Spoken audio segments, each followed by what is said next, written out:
آج جو گفتگو کرنی مقصود ہے، اگرچہ جلسے کا موضوع صرف شہادت عثمان رکھا گیا ہے اور یہ زیادہ تر ایک تاریخی موضوع ہے، میں یہ سمجھتا ہوں کہ اس موضوع پر مجھ سے بہت زیادہ بہتر روشنی ڈال سکیں گے پروفیسر اسلم صاحب، اس لیے کہ ان کا موضوع تاریخ ہے۔ میں چاہتا یہ ہوں کہ ابتدا میں حضرت عثمان رضی اللہ تعالی عنہ کے مناقب اور فضائل کے بارے میں بھی کچھ بیان کیا جائے۔ اگرچہ باتیں بہت سی زبان زد ہو چکی ہیں، ابھی اس ننھی سی بچی نے جو تقریر کی تو تقریباً وہ تمام باتیں کہ جو عام طور پر اس سلسلے میں بیان کی جاتی ہیں وہ اس تقریر میں بھی آ گئی، لیکن جیسا کہ آپ میں سے اکثر حضرات کے علم میں ہوگا، میں قرآن مجید کا ایک ادنا طالب علم اور میں فضیلت کے اس موضوع کو بھی در حقیقت قرآن مجید ہی کی روشنی میں آپ کے سامنے رکھنا چاہتا ہوں۔ فضائل و مناقب حضرت عثمان رضی اللہ تعالی عنہ کے ضمن میں سب سے پہلی بات جو سب کو معلوم ہے وہ ہے نبی اکرم صلی اللہ علیہ وسلم سے حضرت عثمان رضی اللہ تعالی عنہ کی قرابت۔ اگرچہ ہمارے نزدیک نسل اصل اساس فضیلت نہیں، اسلام نے تو آ کر اس تصور کو ختم کیا ہے۔ چنانچہ سورہ حجرات کی آیت بہت مشہور آیت، یا ایھا الناس انا خلقناکم من ذکر وانثی وجعلناکم شعوبا وقبائل لتعارفوا ان اکرمکم عند اللہ اتقاکم۔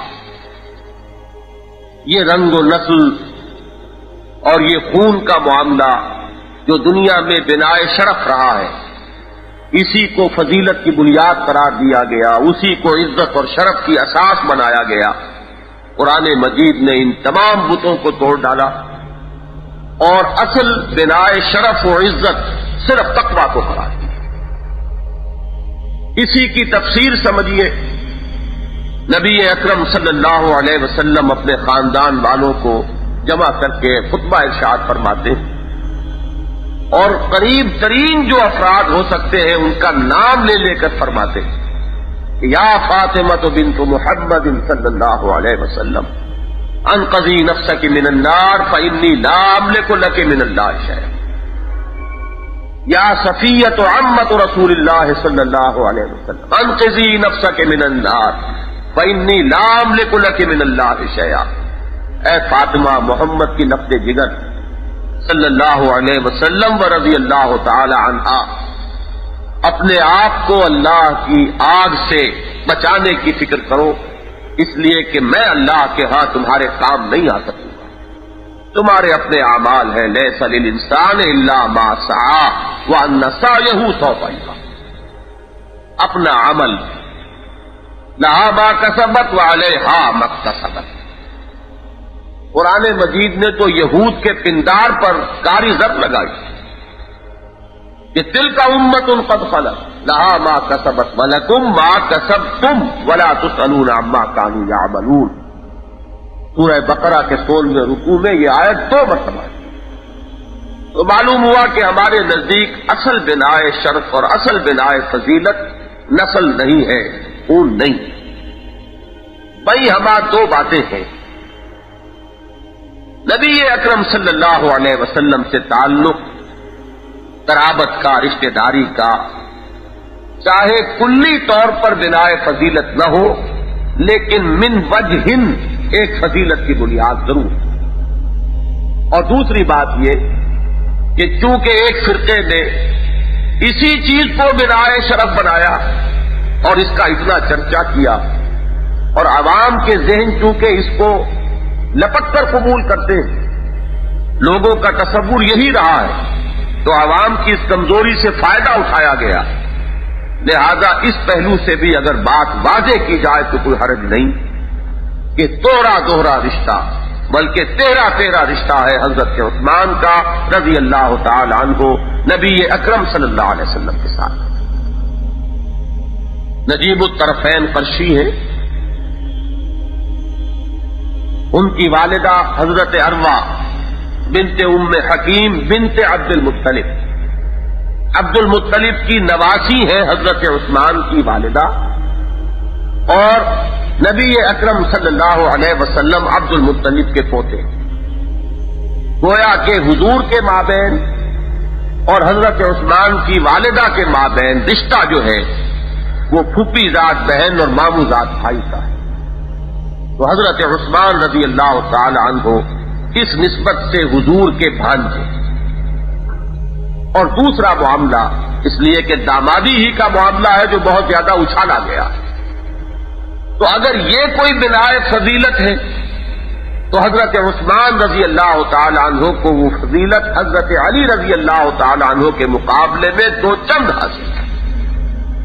حضرت رقیہ کا نکاح ہوا حضرت عثمان کے ایمان لانے کے تقریباً فوراً بعد، اور پھر جب ان کا انتقال ہوا ہے غزوہ بدر کے زمانے میں، اور اس وقت حضرت عثمان رضی اللہ تعالی عنہ پر طبیعت میں وہ افسردگی اور پژمردگی تھی، مسجد نبوی کے دروازے پر حضور نے روکا ہے اور فرمایا ہے کہ یہ جبرائیل موجود ہے۔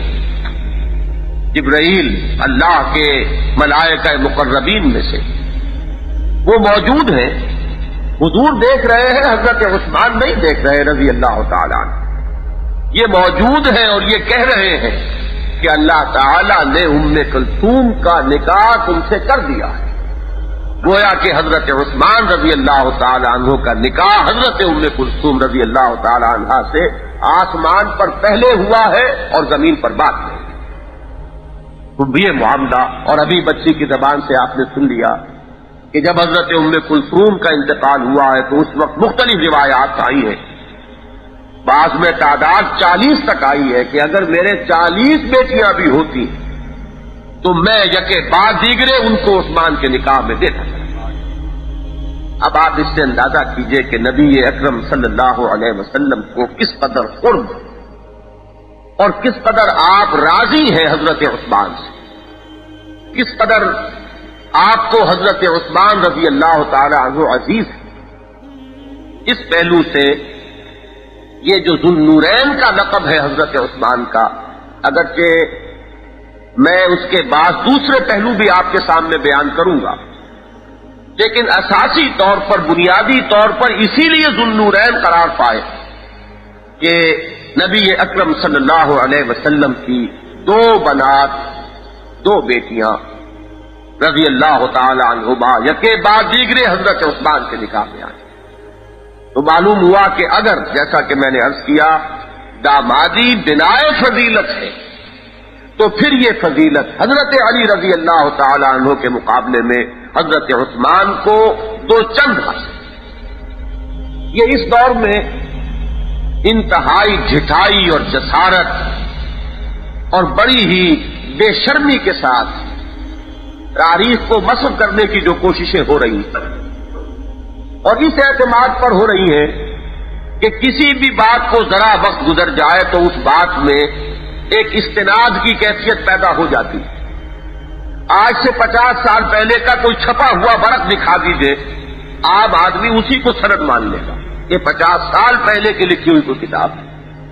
تو آج ایک بہت بڑا جھوٹ بولا جا رہا ہے، اور وہ جھوٹ اتنا بڑا کہ واقعہ یہ ہے کہ ہٹلر کا جھوٹ اور گوئبلز کا جھوٹ جو ہے وہ اس کے آگے بالکل مان پڑ جانے والا ہے، اور وہ یہ کہ جن لوگوں نے اس نسلی تعلق یا قرابت ہی کو بنائے شرف و فضیلت بنایا اور اسی پر اپنے پورے فلسفے کا تانا بانا جو ہے استوار کیا، انہیں جب یہ نظر آیا کہ یہ دامادی کا تعلق اگر ادھر اکیرا ہے تو ادھر دوہرا موجود ہے، تو انہوں نے اس کی پرواہ نہ کرتے ہوئے کہ خود ان کی اپنی تاریخ کی کتابوں میں، ان کے اپنی روایات میں، ان کے اپنے احادیث کے مجموعوں میں یہ بات صراحتاً مذکور ہے کہ حضرت خدیجہ الکبریٰ رضی اللہ تعالی عنہا سے حضور کو اللہ تعالیٰ نے 4 بیٹیاں عطا کی جو حضور ہی کے صلب سے تھی، حضرت زینب، حضرت رقیہ، حضرت ام کلثوم، حضرت فاطمہ رضی اللہ تعالی عنہن۔ لیکن آج یہ کہا جا رہا ہے کہ حضور کی بیٹی صرف ایک تھی، حضرت فاطمہ، اور بقیہ 3 جو ہے وہ حضرت خدیجہ کی تو بیٹیاں ہیں لیکن وہ حضور سے نہیں ہے بلکہ اپنے کسی سابق شوق سے۔ یہ اتنا بڑا جھوٹ، اور وہ جھوٹ اسی اعتبار پر کہ ایک تو جس طریقے سے کہ ہٹلر کے پروپیگنڈے کا ٹیکنیک تھا کہ جھوٹ اتنا بڑا بولو کہ لوگ یہ باور کریں، سوچیں، مجبور ہو جائیں کہ آخر اتنا بڑا جھوٹ تو کوئی نہیں بول سکتا، کچھ نہ کچھ تو اس میں صداقت کا پہلو ہوگا۔ اور دوسرے یہ کہ آج یہ جھوٹ تصدیق کر لو، آخر 50 برس کے بعد یہی چیزیں چھپے ہوئے اور آپ کوئی دکھاتا پھرے گا کہ دیکھو یہ پہلی کتاب کے اندر یہ چیز مرقوم ہے، لکھی ہوئی ہے اور کچھ نہیں، تو جو پہلی ثابت شدہ حقیقت ہے کم سے کم اس میں کچھ نہ کچھ شک کا پہلو تو پیدا ہو ہی جائے گا۔ جیسا کہ ابھی کہہ رہے تھے میاں صاحب، کس کے پاس وقت پڑا ہے کہ وہ تحقیق کرے؟ سنی سنائی باتیں ہیں مجلسوں میں بیان کی جانے والی اور نمک مرچ لگا کر بیان کی جانے والی، جو عوام کے ذہنوں میں بیٹھتی چلی گئی، اور بدقسمتی سے صرف عوام کے نہیں، اچھے اچھے اہل علم اور اہل قلم، مولانا امین حسن اصلاحی صاحب نے تو تسلیم کیا، اور ان کی وہ تحریر میں نے میثاق میں شائع کی تھی۔ جب انہوں نے تاریخ کے بارے میں بعض نئی چیزیں جو آئیں ان کا مطالعہ کیا تو انہوں نے باقاعدہ یہ چیز شائع کرائی میثاق میں کہ میں واقعتاً میں خود بھی چونکہ تاریخ کا طالب علم نہیں رہا تھا، لہذا میری زبان اور قلم سے بھی کچھ ایسے کلمات نکلتے رہے ہیں جو حضرت عثمان یا امیر معاویہ رضی اللہ تعالی عنہما ان دونوں کی شان میں کسی درجے میں گستاخی کے حامل نظر آتے ہوں، میں اپنی ان تمام تحریروں سے رجوع کرتا ہوں۔ لیکن یہ ہے کہ یہ حرکت و ناقص کو اس کی توفیق نہیں، یہ انانیت، یہ تکبر جو ہے، جتنا بڑا انسان ہوگا اتنی ہی بڑی اس کے لیے یہ مشکل بھی ہے۔ جن کے رتبے ہیں سوا، ان کو سوا مشکل ہے۔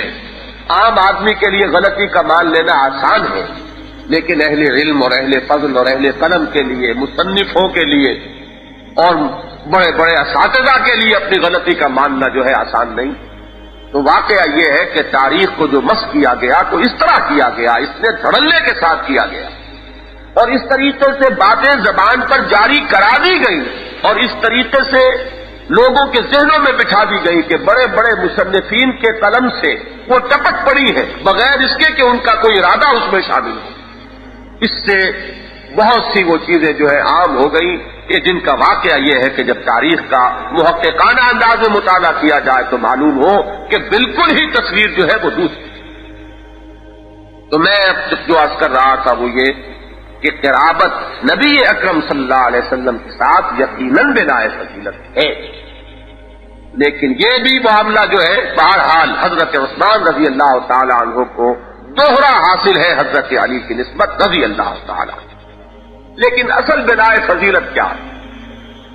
عربی زبان کا ایک مشہور شعر ہے کہ ان الفتى من يقول ها انا ذا ليس الفتى من يقول كان ابي۔ ودرم سلطان بوت کہنے والوں کو تو کبھی بھی دنیا میں کوئی عزت والا مقام حاصل نہیں ہوا۔ سوال تو یہ کہ تورات کے تم کیا؟ جوان اصل میں وہ ہے، جوان مرد وہ ہے جو یہ کہے میدان میں آ کر کہ یہ میں موجود ہوں۔ جوان وہ نہیں ہے جو یہ کہے کہ میرا باپ ایسا شجاع تھا اور اتنا بہادر تھا۔ تو بات تو اصل میں یہ ہے کہ قرابت اپنی جگہ ہے، اس سے انکار نہیں ہے، لیکن یہ کہ اصل بات تو یہ ہے کہ خود اپنی سیرت و کردار کا کیا حال ہے، اپنا مقام اور مرتبہ کیا ہے۔ میں یہ چاہتا ہوں کہ خاص طور پر اسی اعتبار سے سیرت عثمان پر غور کی۔ میں نے چند آیات آج پڑھی ہیں اور انہیں اپنی اس گفتگو کا یا گفتگو کے اس حصے کا عنوان بنایا۔ آپ کو معلوم ہے سورہ فاتحہ ہماری نماز کا جزو لازم ہے، اور اس میں ہم ایک دعا اللہ سے کرتے ہیں اہدنا الصراط المستقیم صراط الذین انعمت علیہم، پروردگار ہمیں سیدھی راہ پر چلا، ان لوگوں کا راستہ جن پر تو نے انعام فرمایا۔ اب یہاں تفصیل کا موقع نہیں تھا کہ وہ کون ہے منعم علیہم، کن پر انعام ہوا، لیکن قرآن کا اصول یہ ہے کہ القرآن یفسر بعضہ بعضا، جو بات کہیں مجمل ہوگی کہیں مفصل مل جائے گی۔ سورہ نساء میں اس کو کھولا گیا کہ جو شخص اللہ اور اس کے رسول کی اطاعت کو اپنے اوپر لازم کر لے گا، اسے ایک معیت معنوی حاصل ہو جائے گی ان لوگوں کے ساتھ جن پر اللہ کا انعام ہوا. اولئک مع الذین انعم اللہ علیہم.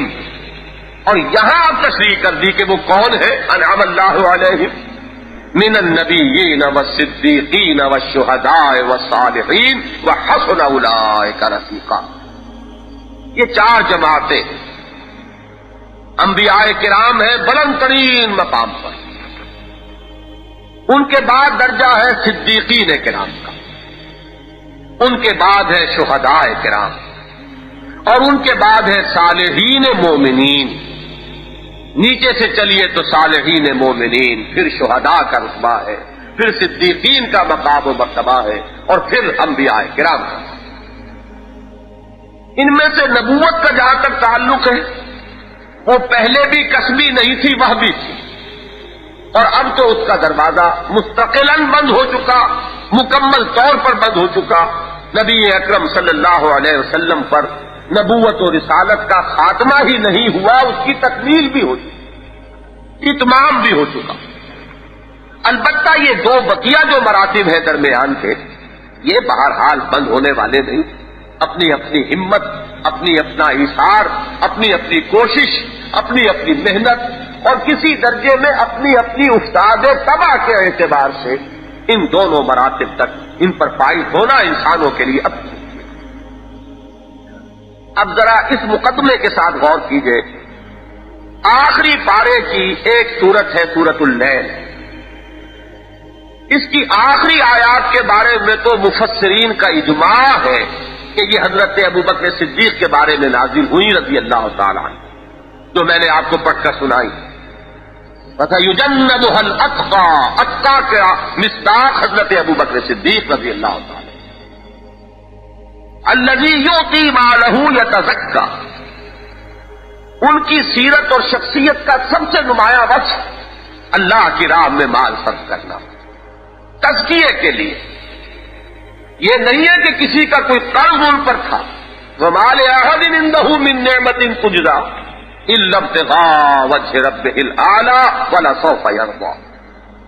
صرف اللہ کو راضی کرنے کے لیے وہ مال خرچ کرے، یتیموں پر، مسکینوں پر، بیواؤں پر، غریبوں پر، مسافروں پر، مانگنے والوں پر، اور پھر اللہ کے دین کے غلبے کے لیے، پیغام خداوندی کی نشر و اشاعت کے لیے، جہاد فی سبیل اللہ کا سامان فراہم کرنے کے لیے. یہ سب سے نمایاں وصف ہے. یہ سورہ مبارکہ در حقیقت سورہ صدیقیت. یہ وہ بات ہے جہاں تک پہنچے امام راضی رحمت اللہ علیہ کہ سورۃ اللیل سورۃ الصدیقیہ، اور سورۃ والضحیٰ اس کے فوراً بعد جو آ رہی ہے وہ سورہ محمد ہے صلی اللہ علیہ وسلم. یہ جو صدیقیت ہے اس کے جو عناصر ترکیبی ہے وہ اس سورت کی ہے پہلے ابتدائی آیات میں بیان ہوا. 3 ہے اوصاف. فَأَمَّا مَنْ أَعْطَىٰ وَاتَّقَىٰ وَصَدَّقَ بِالْحُسْنَىٰ فَسَنُيَسِّرُهُ لِلْيُسْرَىٰ. جس شخص کی سیرت و کردار میں یہ اجزائے ثلاثہ جمع ہو جائیں، اعطاء اس میں سب سے اول، اور آخر میں جیسا کہ میں نے عرض کیا سب سے زیادہ نمایاں اسی کو کیا. الذی یؤتی مالہ یتزکیٰ. ابتدا میں بھی فرمایا فَأَمَّا مَنْ أَعْطَىٰ وَاتَّقَىٰ وَصَدَّقَ بِالْحُسْنَىٰ. ایک طرف اعطاء ہو، جود و سخا ہو، کسی کو تکلیف میں دیکھ کر انسان تڑپ اٹھے، اس کی تکلیف دور کرنا اگر اس کے بس میں ہو تو اس تکلیف کو دور کرے. کسی کو احتیاج میں دیکھ کر اس کا اپنا آرام جو ہے اس پر حرام ہو جائے جب تک کہ وہ اس کی احتیاج کو اگر دور کرنے پر قادر ہے تو دور نہ کر دے. یہ ہے اعطاء، یہ وصف اول ہے.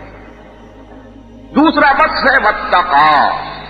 طبیعت میں نیکی کا مادہ، برائی سے بچنے کی ایک کوشش، خدا ترسی اور خدا خوفی کی ایک کیفیت. اور تیسرا وصف جو تکمیل کرتا ہے ان کی کہ جس سے کہ مہر تصدیق ثبت ہو جاتی ہے کسی کی صدیقیت پر، وہ ہے وَصَدَّقَ بِالْحُسْنَىٰ. جو بھی اچھی بات سامنے آئے فوراً تصدیق کرے. انانیت نہ ہو، تکبر نہ ہو کہ میں اس کی بات مان لوں گا تو میں چھوٹا ہو گیا یہ بڑا ہو گیا، بسا اوقات ہم خود اپنے اوپر وارد کر کے اس بات کو سمجھ سکتے ہیں. کسی سے بحث ہو رہی ہے اور اثناء بحث میں آپ نے یہ محسوس کر لیا ہے کہ بات وہ ٹھیک کہہ رہا ہے، لیکن انسان اپنی بات کی پٹ کہ اگر میں مان لوں تو اس کے معنی کیا ہوئے، تالی پٹ جائے گی کہ میں ہار گیا وہ جیت گیا. تو یہ جانتے ہوئے بھی کہ بات اس کی ٹھیک ہے، ہم دلیلوں پر دلیلیں دیتے رہیں گے، کھڑے رہیں گے، بات کرتے رہیں گے، اس لیے کہ یہ آسان کام نہیں. کسی کو مان لینا، کسی کی بات تسلیم کر لینا کہ آپ صحیح کہہ رہے ہیں، جس میں یہ وصف ہو کہ چاہے دشمن بھی اگر کوئی بات کہے لیکن وہ بات اگر عدل اور انصاف پر مبنی ہے تو فوراً انسان تسلیم کرے، یہ ہے تصدیق بالحسنی. یہ تینوں اوصاف جس شخص میں جمع ہو جائیں وہ شخص صدیق کہلائے. سب سے زیادہ، سب سے نمایاں یہ اوصاف ثلاثہ جمع ہوئے حضرت ابوبکر صدیق رضی اللہ تعالیٰ عنہ کی شخصیت میں. اسی لیے وہ صدیق اکبر ہے رضی اللہ تعالیٰ. اس کے یہ معنی نہیں ہے کہ صدیق صرف وہ ہے. آپ نے کبھی غور نہ کیا ہو شاید کہ صدیق اکبر کے معنی کیا ہے، سب سے بڑے صدیق. معلوم ہوا کہ صدیقین کی ایک جماعت ہے، صدیقین کا ایک گروہ ہے، جس کے سرے گروہ ہیں، جس کے گلے سرسبد ہیں حضرت ابوبکر صدیق رضی اللہ تعالی عنہ جو صدیق اکبر ہے. یہ مفہوم نہیں ہے کہ صدیق صرف وہی ہے. اب ذرا آپ آئیے، یہی بات آئی ہے سورہ حدید میں نے وہ آیات بھی آپ کو پڑھ کر سنائی. ان المصدقین والمصدقات واقرضوا اللہ قرضا حسنا. بے شک صدقہ دینے والے مرد اور صدقہ کرنے والی عورتیں اور وہ لوگ کہ جو اللہ کو قرض حسنا دے، یضاعف لہم ولہم اجر کریم، ان کے لیے اجر میں اضافہ ہوتا رہے گا، دوہرا کیا جاتا رہے گا، بڑھوتری ہوتی رہے گی، افزائش و افزونی ہوتی رہے گی، اور انہیں ان کے رب کی طرف سے اجر کریم ملے گا. یہ صدقہ بھی آ گیا اور اللہ کو قرض حسنا بھی آ گیا. ان دونوں علیحدہ علیحدہ اصطلاحوں کو سمجھ لیجئے کہ صدقہ ہے غرباء، مساکین، یتیموں، مسافروں پر خرچ کرنا، اور اللہ کے ذمے قرض حسنا کیا ہوگا؟ جو اس کے دین کے لیے خرچ کیا گیا، جو اس کے کلمے کی سربلندی کے لیے خرچ کیا گیا. لِتَكُونَ كَلِمَةُ اللَّهِ هِيَ الْعُلْيَا، جس کا مقصد یہ ہو کہ اللہ کا کلمہ سربلند ہو جائے، اس کے لیے جو مال خرچ کیا جائے گا وہ اللہ کے ذمے قرض حسنا ہوگا. ان تقرضوا اللہ قرضا حسنا، سورہ حدید میں ابتدا سے آخر تک یہ مضمون جو ہے تانے بانے کی طرح بنا ہوا ہے. من ذا الذی یقرض اللہ قرضا حسنا، کون ہے وہ جو اللہ کو قرض حسنا دے، یعنی اللہ کے دین کے غلبے کے لیے اپنا مال خرچ کرے. اس کے بعد فرمایا والذین آمنوا باللہ ورسلہ اولئک ھم الصدیقون والشہداء عند ربہم لہم اجرہم ونورہم. جن لوگوں میں یہ وصف موجود ہے، جو بخیل نہیں ہے، سخی ہے، جو مال خرچ کر سکتے ہیں غرباء اور مساکین پر بھی، اور اللہ کے دین کے نشر و اشاعت اور اس کی اقامت اور اس کے دنیا میں غلبے کے لیے بھی، وہ لوگ ہیں جب ایمان ان کی قسط قلب کے اندر جم کر پھوٹتا ہے تو وہ پورے طور پر برآور ہوتا ہے، وہ پورے طور پر برگ و بہار لاتا ہے، وہ پوری طریقے سے پھلتا اور پھولتا ہے. یہ تو آپ کو معلوم ہے، بیج ایک جیسا ہو، زمینیں مختلف ہو، نتیجے مختلف نکلیں گے. یہی معاملہ حدیث میں بھی ایک تمثیل سے سمجھایا گیا اور انجیل میں بھی حضرت مسیح کی تمثیل ہے کہ ایک زمینوں کے فرق کی وجہ سے زمین و آسمان کا فرق واقع ہو جائے گا پیداوار. اب ایک قسط قلوب جو ہے وہ ہے کہ جس میں صدقے کا حل چل چکا ہے، اس میں جب بیج پڑے گا وہ برابر ہوگا اور وہ صدیقیت اور شہادت کے مقامات عظمیٰ جو ہیں ان تک اب رسائی ہو جائے گی. ایک وہ زمین ہے کہ جس میں بیج پڑا اور بیج بھی ضائع ہو گیا، اور ایک زمین وہ ہے کہ جس میں اگر بیج پڑا تو وہ پورے طور پر برگ و بہار لایا. اولئک ھم الصدیقون والشہداء عند ربہم، یہ وہ لوگ ہیں کہ جو صدیق بھی ہیں اور شہداء بھی ہیں اپنے رب کے ہاں، اور لہم اجرہم ونورہم، یہ وہ لوگ ہیں کہ جن کے لیے ان کا بدلہ بھی محفوظ اللہ کے ہاں اور ان کا نور جو ہے وہ بھی محفوظ. میں یہاں لفظ ذو النورین کی تشریح اس آیت کے ذیل میں کر رہا ہوں. حضرت عثمان رضی اللہ تعالی عنہ کی شخصیت پر جب ہم غور کرتے ہیں تو معلوم ہوتا ہے کہ یہ دونوں نور، نور صدیقیت اور نور شہادت، دونوں جس کی ذات میں جمع ہوئے ہیں وہ ہے حضرت عثمان ابن عفان رضی اللہ تعالی عنہ۔ اس لیے کہ ان کی شخصیت کا ذرا تجزیہ کیجیے۔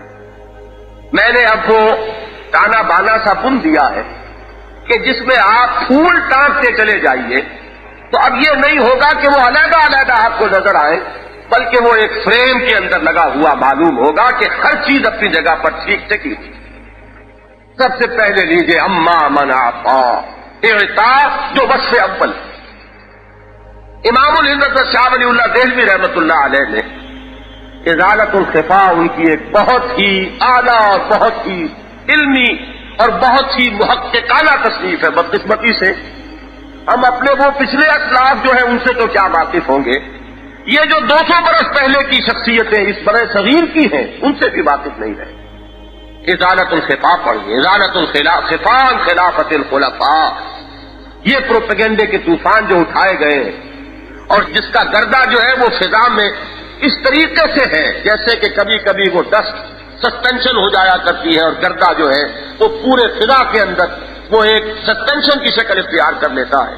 اگر ان کو دور کرنا ہے تو شاہ ولی اللہ دہلوی کی 2 تصانیف، ازالت الخفا خلافت الخلفاء اور دوسری قرۃ العینین فی تفضیل الشیخین، اور یہ اللہ کا فضل ہے کہ ابھی چھپ گئی۔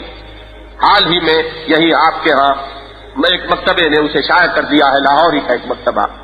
تو یہ عظیم کتابیں، تو شاہ ولی اللہ ازالت الخفا میں یہ لکھتے ہیں، محققین کا قول نقل کرتے ہیں کہ حضرت عثمان کو جو ذو النورین کا خطاب ملا اس کا ایک سبب یہ بھی ہے کہ ان میں 2 سخاوتیں جمع ہو گئی تھیں۔ ایک سخاوت ان کی اسلام لانے سے پہلے کی زندگی کی ہے اور ایک سخاوت کی شان وہ ہے جو اسلام لانے کے بعد اور محمد الرسول اللہ صلی اللہ علیہ وسلم کے دست مبارک پر بیعت کرنے کے بعد ظاہر ذو النورین میں عرض کر چکا کہ اصلاً تو اسی لیے کہ 2 بیٹیاں حضور کی حضرت عثمان کے نکاح میں آئی، لیکن یہ بھی ہے حضرت شاہ ولی اللہ دہلوی لکھ رہے ہیں محققین کا قول کہ حضرت عثمان کو ذو النورین اس لیے بھی کہا گیا بعض حضرات کے نزدیک کہ ان میں 2 سخاوتیں جمع ہو گئی، وہ اس وقت بھی جبکہ ابھی نبی اکرم صلی اللہ علیہ وسلم پر وحی کا آغاز نہیں ہوا، کل 5 برس چھوٹے حضور سے، جب حضور 40 برس کے تھے وحی کا آغاز ہوا، حضرت عثمان 35 برس کے تھے، تو زیادہ لمبا چوڑا فرق نہیں ہے۔ اور حضرت ابوبکر صدیق رضی اللہ تعالی عنہ سے بڑے ان کے تعلقات تھے، بہت دوستی تھی، اس لیے کہ مزاجن بھی بڑی مناسبت تھی۔ وہی معاملہ طے کرے جود و سخا ابو بکر ہیں اور وہی طے کرے جود و سخا حضرت عثمان، لوگوں کی مہمانداری کرنے والے، غرباء اور یتیموں پر خرچ کرنے والے۔ اس وقت سے وہ سخا اور اعطاء کا جو وصف ہے وہ بتمام و کمال حضرت عثمان رضی اللہ تعالیٰ عنہ کی شخصیت میں موجود تھا۔ پھر ایمان لانے کے بعد جیسے کہ حضرت ابوبکر صدیق کی شان ہے رضی اللہ تعالیٰ عنہ کہ اپنا سارا اثاثہ لگا دیا محمد کے مشن کی تکمیل کی خاطر صلی اللہ علیہ وسلم۔ کتنے ہی غلام ہیں کہ ان کو اپنے پیسے سے خریدا اور آزاد کر دیا جو ایمان لے آئے تھے۔ وہ سرمایہ جو ہے کہ متمول ترین لوگوں میں سے مکے کے، لیکن وہ وقت بھی آیا ہے غزوہ تبوک کے وقت کہ سارا جھاڑو پھیر کر گھر میں جو کچھ تھا وہ لا کر رکھ دیا، کچھ نہیں چھوڑا۔ تو یہ تو ہے صدیق اکبر، ان کے مقام اور مرتبے کو تو کوئی نہیں پہنچ سکتا۔ لیکن میں جو بات آپ کو بتانا چاہ رہا ہوں کہ اسی صدیقیت کبریٰ کا ایک عکس تو ہوگا جو ہر صدیق میں نظر آئے گا، حضرت عثمان رضی اللہ تعالیٰ عنہ میں وہی دیکھیے وہی وصف ہے۔ ڈیرے روما خرید رہے ہیں اس لیے کہ مسلمانوں کو تکلیف ہے، مسلمانوں کی عورتیں جاتی ہیں پانی لینے کے لیے تو یہود چھیڑتے ہیں، مذاق کرتے ہیں، فکرے کرتے ہیں، وہاں پر جو ہے وہ عزت جو ہے مسلمانوں کی وہ اس طریقے سے اس کی توہین و تذلیل ہو رہی ہے۔ حضور نے ذرا اشارہ کیا کہ کوئی ہو جو یہ کام کرے کہ اس بہت مہنگا کنواں، میٹھے پانی کا کنواں مدینہ منورہ سے تقریباً 2-2.5 میل کے فاصلے پر باہر اب بھی جائیے، وہ کنواں موجود ہے، اسے خریدا اور خرید کر وقف کر دیا۔ اور وسعت کا یہ عالم ہے اپنے آخر ظرف ہے۔ نبی اکرم صلی اللہ علیہ وسلم کی حدیث کہ الناس کالمعادن لوگ معدنیات کے مانند ہیں.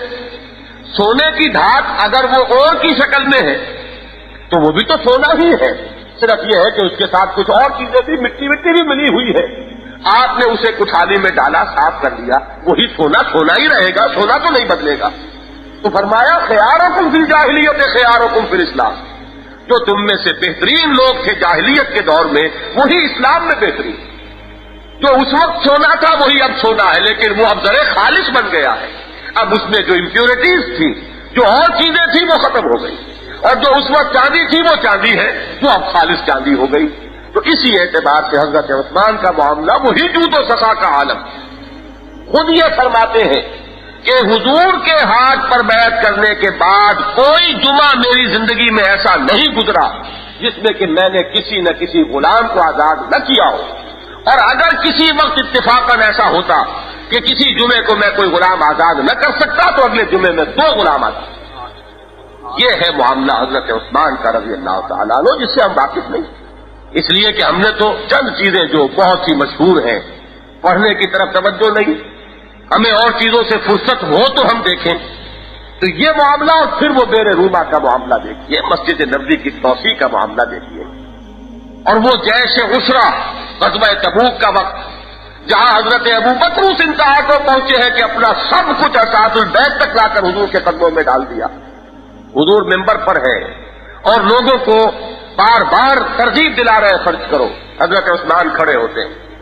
حضور 100 اونٹ اس کے تمام ساز و سامان سمیت پالان اور پورا سامان راشن اس پر لدا ہوا میری طرف سے حاضر.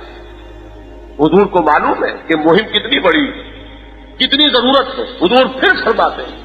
پھر تھوڑی دیر کے بعد حضرت عثمان کھڑے ہوتے ہیں. حضور 200 اونٹ میں پیش کرتا ہوں. حضور پھر بھی مزید جو ہے لوگوں کو ترغیب دلا رہے ہیں.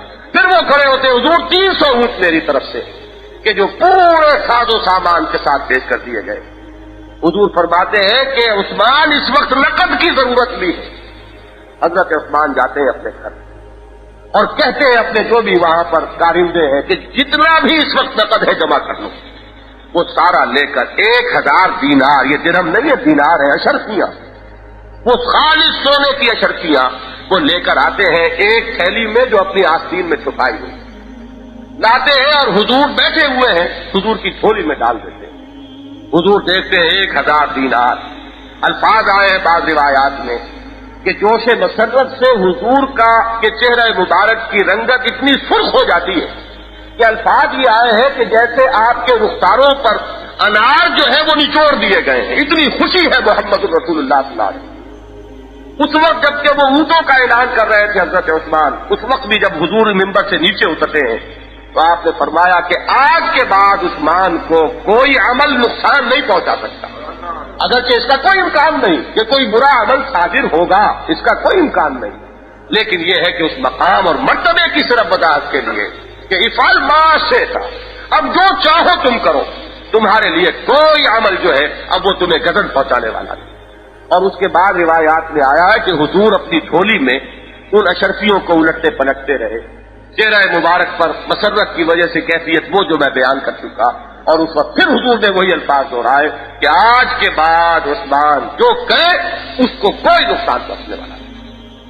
یہ ہے وہ اعتاد شان حضرت عثمان رضی اللہ تعالیٰ عنہ کی کہ جس میں وہ بالکل نظر آتے ہیں کہ جیسے عکس کامل ہے حضرت ابو بکر صدیق کا رضی اللہ تعالیٰ.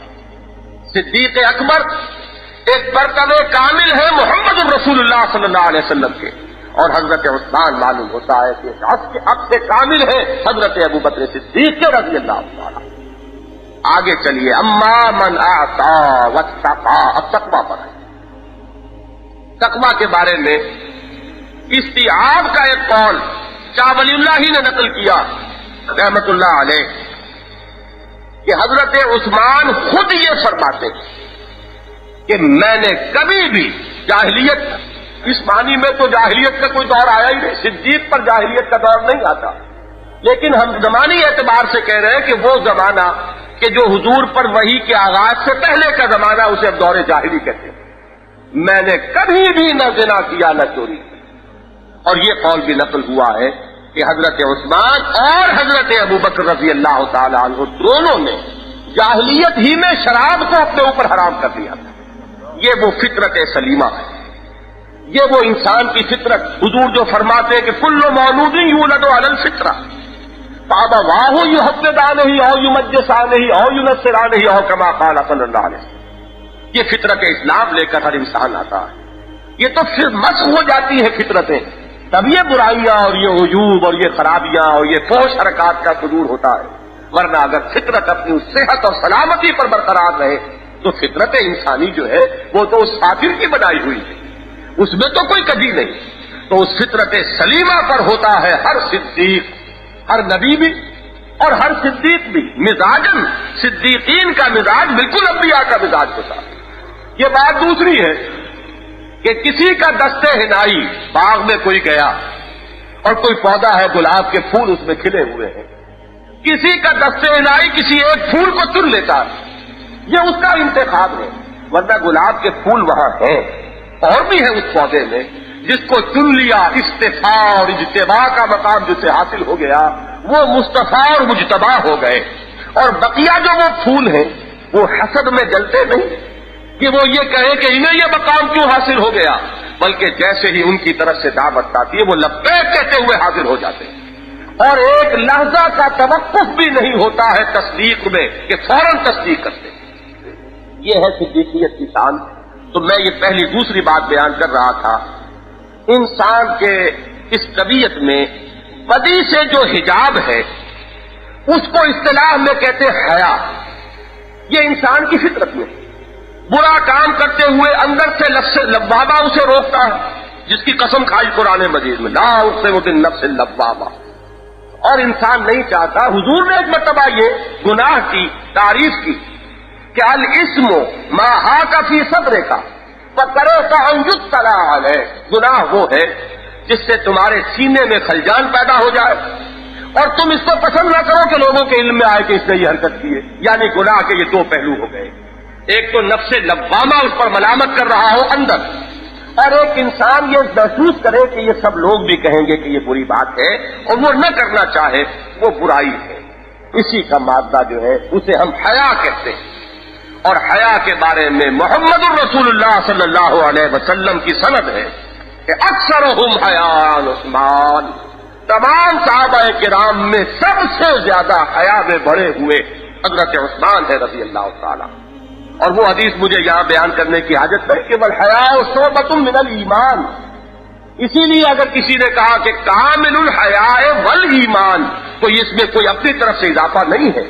یہ در حقیقت حضور ہی نے جو ربط ظاہر کیا ہے حیا میں اور ایمان میں کہ والحیاء شعبۃ من الایمان، تو جس کی حیا کامل ہے در حقیقت اس کا ایمان بھی کامل ہے.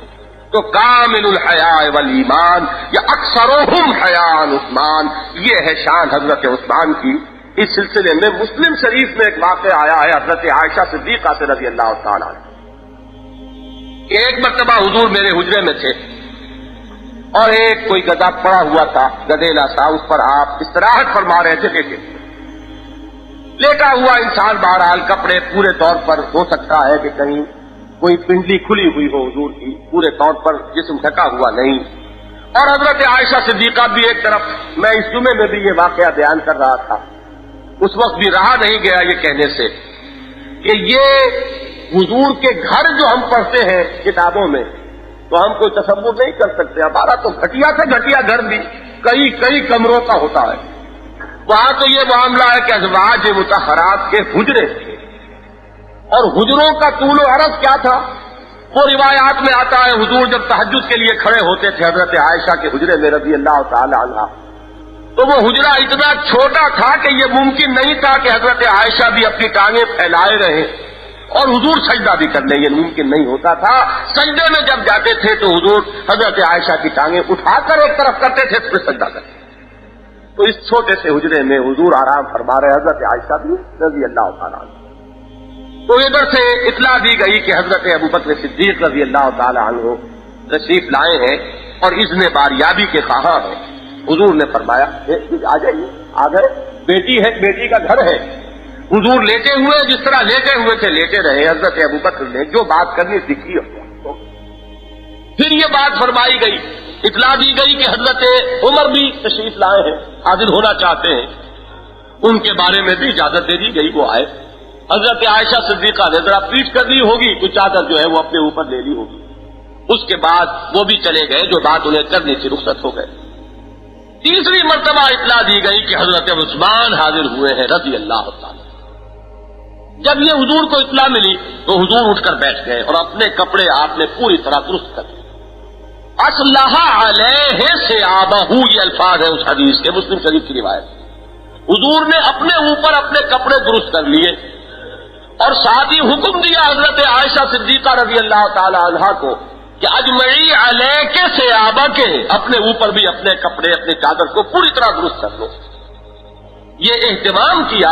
اس کے بعد حضرت عثمان داخل ہوئے، انہوں نے بھی جو بات کرنی تھی رخصت ہو گئے۔ اب جب یہ واقعہ پیش آ چکا، حضرت عائشہ صدیقہ رضی اللہ تعالی عنہا فرماتی ہے کہ میں نے اب حضور سے سوال کیا، ابو بکر آئے، آپ نے کوئی خاص اہتمام نہیں کیا، حضرت عمر آئے، آپ نے کوئی اہتمام نہیں کیا، یہ کیا معاملہ ہے کہ حضرت عثمان کے بارے میں آپ نے یہ خاص اہتمام کیا، مجھے بھی حکم دیا کہ اجمعی علیہ کے سیابت۔ تو حضور نے فرمایا کہ تمہیں معلوم نہیں کہ حضرت عثمان انہ رجل حیی، انتہائی حیادار۔ مجھے یہ اندیشہ ہوا، بعض روایات میں تو یہ الفاظ نقل ہوئے کہ اگر میں اسی طرح بے تکلفی سے لیٹا رہا تو وہ اس حجاب کی وجہ سے، حیا کی وجہ سے جو بات کرنے آئے تھے وہ کر نہیں سکیں گے، ویسے چلے جائیں گے، ویسے واپس ہو جائیں گے۔ اور دوسری روایت میں الفاظ آئے ہیں کہ عثمان تو وہ ہے کہ جس سے فرشتے حیا کرتے ہیں، تو میں بھی ان سے حیا کر رہا ہوں۔ یہ ہے معاملہ حضرت عثمان کا رضی اللہ تعالیٰ۔ ایام جاہلیت ہی میں، یعنی ایمان لانے سے پہلے، یوں کہیے صرف شراب کو اپنے اوپر حرام کر لینے والے، زنا کے بارے میں خود گواہی دینے والے کہ کبھی بھی پوری عمر میں اس کا موقع نہیں آیا۔ معاشرہ وہ ہو عرب کا جس میں شراب اور زنا جو ہے وہ ان کے معروفات میں شامل ہو چکے تھے، وہ منکر کا کوئی تصور ہی نہیں تھا کہ اس میں کوئی برائی کی بات بھی ہے۔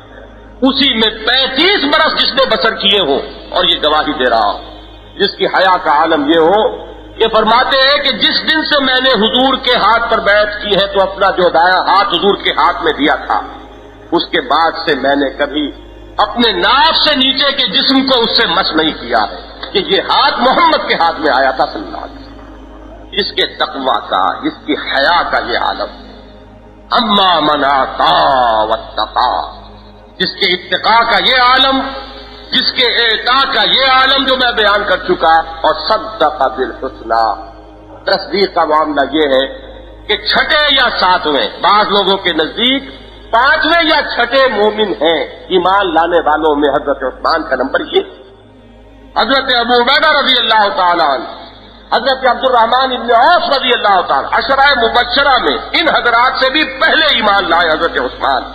تو معلوم ہوا کہ وہ صدق بالحسنی، تصدیق کرنے میں سبقت کرنے والے، اور اعطاء اور اتقاء ان دونوں میں کامل۔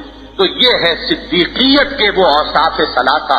اور ان المصدقین والمصدقات فاقرضوا اللہ قرضا حسنا، وہ سورہ حدیث کی آیات، وہ بھی اس کے اندر بتمام و کمال موجود۔ تو یہ صدیقیت بھی موجود، اور پھر وہ مقام شہادت بھی حاصل ہو گیا۔ صدیقین کا معاملہ یہ ہوتا ہے، انبیاء کا معاملہ بھی یہ ہے، آپ کو معلوم ہے۔ نبی اکرم صلی اللہ علیہ وسلم خود فرماتے ہیں لَوَجِدْتُ أَنْ أُقْتَلَ فِي سَبِيلِ اللَّهِ ثُمَّ أُحْيَا ثُمَّ أُقْتَلَ ثُمَّ أُحْيَا ثُمَّ أُقْتَلَ۔ میں یہ چاہتا ہوں، میری یہ خواہش ہے کہ میں اللہ کی راہ میں قتل کر دیا جاؤں اور پھر مجھے زندہ کیا جائے، پھر میں اللہ کی راہ میں قتل کر دیا جاؤں۔ لیکن یہ کہ رسولوں کے باب میں اللہ کی سنت یہ ہے کہ یہ بات چونکہ عالم ظاہری میں اس میں رسول کے مغلوب ہو جانے کا پہلو آ جاتا ہے، اور رسول کے شایع نشان یہ نہیں۔ اللہ نے فیصلہ کیا لَأَغْلَبَنَّ أَنَا وَرُسُلِي، میں اور میرے رسول غالب رہیں گے۔ لہذا یہ معاملہ، اور صدیقین کے ساتھ بھی اللہ کا معاملہ یہ ہے۔ یہ حضرت ابوبکر صدیق رضی اللہ تعالی عنہ کہ ان کی موت بھی اسی طرح واقع ہوئی، وہ شہادت بقیہ خلفائے ثلاثہ ہے، تینوں کو وہ مقام حاصل ہو رہا ہے، حضرت عمر کو بھی، حضرت عثمان کو بھی، اور حضرت علی کو بھی رضی اللہ تعالی عنہم۔ لیکن یہ بھی در حقیقت اس کو سمجھ لیجئے کہ وہ نبوت اور نبوت کا عکس ہے صدیقیت۔ حضرت عثمان کا معاملہ یہ ہے کہ یہاں کر دونوں چیزیں جمع ہو گئی، اپنی شخصیت کے اعتبار سے، اپنی سیرت و کردار کے اعتبار سے وہ ایک صدیق کامل ہے، صدیقیت کے اوصاف و تمام و کمال موجود، اور پھر انہیں مقام اور مرتبہ حاصل ہوا وہ شہادت کا۔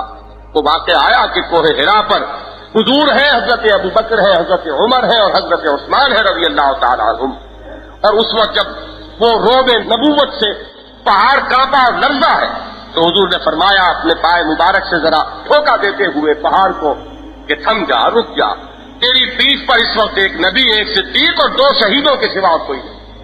تو یہ ہے وہ شہادت کی پیش کی خبر جو محمد رسول اللہ صلی اللہ علیہ وسلم نے حضرت عمر فاروق، حضرت عثمان غنی رضی اللہ تعالیٰ عنہما دونوں کو دی تھی۔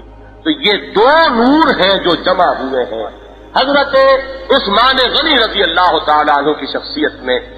اولئک هم الصدیقون والشہداء عند ربہم لہم اجرہم ونورہم، یہاں لفظ نور کو خاص طور پر سورہ حدید کی یہ آیات نمبر 18-19 ہے، جا کر مطالعہ کیجیے گا۔ تو یہ ذو النورین حضرت عثمان غنی رضی اللہ تعالیٰ عنہ اس اعتبار سے بنے کہ یہ دونوں چیزیں جو ہیں ان کی شخصیت کے اندر بتمام و کمال موجود، اور ساتھ میں صدیقیت پورے کے پورے موجود، اور پھر یہ کہ مرتبہ شہادت سے نوازے گئے حضرت عثمان رضی اللہ تعالیٰ عنہ۔ تیسرا آپ کی فضائل میں اس کو طبعاً سمجھیے، اصل بات تو جیسا کہ میں عرض کر چکا، اصل فضیلت بنائے تقویٰ، اصل فضیلت سیرت اور کردار کی فضیلت ہے، اصل فضیلت وہ کہ جو بیان ہو چکی، لیکن یہ بھی کہ وہ مشن جو تھا محمد الرسول اللہ صلی اللہ علیہ وسلم کا، حضرت ابو بکر صدیق، یہ بھی ایک معاملہ فلسفے کا ہے کہ صدیق کے کرنے کا کام یہی ہوتا ہے، وہ نبوت کے کام کو کنسولیڈیٹ کرتا ہے۔ حضور نے انقلاب کی تکمیل کی، حضور کے انتقال کے فوراً بعد کاؤنٹر ریولیوشنری موومنٹس جو ہے وہ شروع ہوئی، ادھر سے یہ مانعین زکوٰۃ ہیں، مرتدین ہیں، وہ نئی نئی نبوتوں کے دعوے دار اٹھ گئے، 2.5 برس کی تھوڑی سی مدت، اور وہ صدیق اکبر رضی اللہ تعالی عنہ چومکھی جنگ لڑ رہے ہیں، اور تمام فتنوں کا سدباب کر کے اس انقلاب کو یوں کہیے کہ اس کو پھر مستحکم کر کے دنیا سے رخصت ہو گئے۔ اس کے بعد اب ہوا اصل میں وہ دور جو ہے جس کو کہنا چاہیے کہ للی ان بلوم، پھول جو ہے پوری طرح کھلا ہوا، خلافت راشدہ جو ہے وہ اپنے پورے عروج پر جو ہے تو وہ دور فاروقی میں نظر آتی رضی اللہ تعالی عنہ۔ یہاں بھی آپ دیکھیں گے ایک عجیب کیفیت ہے، حضرت عثمان رضی اللہ تعالیٰ عنہ کے شخصیت میں یہ دو کی چیزیں ایسی جمع کی ہیں اللہ نے، اور یہ ذو النورین کا لقب اتنے مختلف پہلوؤں سے آپ کی شخصیت پر راست آتا ہے۔ ایک طرف تو یہ کہ 2 بیٹیاں حضور کی نگاہ میں آ رہی ہیں حضرت عثمان، وہ قول محققین کا نقل کر چکا کہ 2 سخاوتیں، سخاوت ایک وہ کہ جو ایمان سے قبل، اور ایک سخاوت وہ کہ جس کا ظہور ہوا ایمان کے بعد۔ 2 نور جمع ہو گئے، نور صدیقی بھی ہے اور نور شہادت بھی ہے، دونوں نور جو ہے وہ آپ کی ذات میں جمع ہو گئے۔ آگے چلیے، جیسا کہ میں عرض کر رہا تھا، خلافت میں ایک دور ہے حضرت عمر فاروق کا، اصل ایکسٹینشن اور اصل توسیع جو ہوئی ہے وہ حضرت عمر کے دور میں ہوئی رضی اللہ تعالیٰ عنہ۔ سلطنت کسریٰ جو ہے وہ پاؤں تلے روندی گئی، اور اس کے کنوز جو ہے وہ جو ہے لا رہے اور مال غنیمت کی شکل میں آ رہے ہیں، مدینہ منورہ میں ڈھیر لگ رہے ہیں۔ وہ کسریٰ کی سطوت جو ہے وہ داستان پارینہ بن گئی۔ ادھر وہ روما کی سلطنت کی ایک ٹانگ ٹوٹ چکی تھی، یعنی اس کا جو 3 بر اعظموں پر جو عمل دخل تھا، یورپ بھی، افریقہ بھی اور مغربی ایشیا بھی، مغربی ایشیا کی حد تک حضرت عمر کے دور میں اس کی حکومت کا یوں سمجھیے کہ ختم ہو چکا، جنازہ نکل گیا۔ لیکن یہاں سے آگے پھر جو ہوا ہے توسیعی عمل وہ حضرت عثمان رضی اللہ تعالیٰ عنہ کے دور میں، کہ پورا شمالی افریقہ، ذرا تصور کیجئے کہ اس وقت کا لیبیا، الجیریا، موراکو، ٹیونس، یہاں تک پورا شمالی افریقہ حضرت عثمان غنی رضی اللہ تعالیٰ عنہ کے دور میں فتح ہو رہا۔ حضرت عثمان کی دور خلافت کے بارے میں یہ بات لوگوں کے ذہنوں میں بیٹھ گئی ہے کہ شاید فتنہ ہی فتنہ تھا، فساد ہی فساد تھا، بہت بڑا موال تھا۔ خلفائے 4 میں سب سے زیادہ طویل دور خلافت جو ہے وہ حضرت عثمان کا، 12 سال، حضرت عمر کے 10 سال، حضرت ابو بکر کے 2.5 سال، اور حضرت علی کے تقریباً 4.25 سال، 4.5 سال، طویل ترین دور۔ اور اس دور میں دونوں شانیں موجود ہیں. وہ شان فاروقی بھی موجود ہے. تقریباً 2/3 حصہ جو ہے 8 برس آپ کی خلافت کے بالکل وہی رنگ رہا ہے کہ جو دور فاروقی میں رہا. وہی امن و امان کی کیفیت ہے, وہی نظام جو ہے محکم ہے, اور مسلمانوں کے مجاہدین کے قدم آگے بڑھ رہے ہیں. حضرت عمر کے انتقال کے بعد جیسا کہ ابھی میاں صاحب کہہ رہے تھے, دشمنوں نے سمجھا تھا کہ شاید اب یہ حکومت جو ہے قائم نہ رہ سکے گی, اور بہت سے خصوصاً ایران کے علاقوں میں بغاوتیں ہوئی. حضرت عثمان نے ان میں سے ایک ایک کو فروغ کر دیا اور اس کے بعد قدم آگے بڑھا. جنگ عبادلہ کہلاتی ہے وہ, جس میں حضرت عبداللہ ابن ابی سرح اس کے کمانڈر ان چیف تھے. حضرت عبداللہ ابن زبیر بھی لڑ رہے تھے, حضرت عبداللہ ابن عباس بھی لڑ رہے تھے, اور حضرت عبداللہ ابن عمر بھی وہاں موجود تھے. یہ جنگ عبادلہ جس کے نتیجے میں افریقہ کی قسمت بدلی ہے, اور سلطنت روما کے وہاں سے وہ جھنڈے ہمیشہ ہمیشہ کے لیے اکھڑ گئے اور وہاں اسلام کا جھنڈا لہرایا. یہ پوری جو ہے فتوحات کا معاملہ یہ حضرت عثمان کے زمانے میں. حضرت عثمان کے دور خلافت میں یہ دونوں رنگ موجود. دور فاروقی کا رنگ بھی کہ جس میں توسیع ہے, استحکام ہے, امن اور سکون ہے اور چین ہے, اور دوسرا رنگ جو اپنے پورے عروج پر پہنچا حضرت علی کے زمانے میں رضی اللہ تعالیٰ عنہ. یہ بات سمجھ لیجئے, حضرت علی رضی اللہ تعالیٰ عنہ کا پورا عہد خلافت جو ہے وہ خانہ جنگی کے نظر ہو گیا. ایک قدم آگے نہیں بڑھا, اسلامی سرحدیں آگے نہیں پھیلی.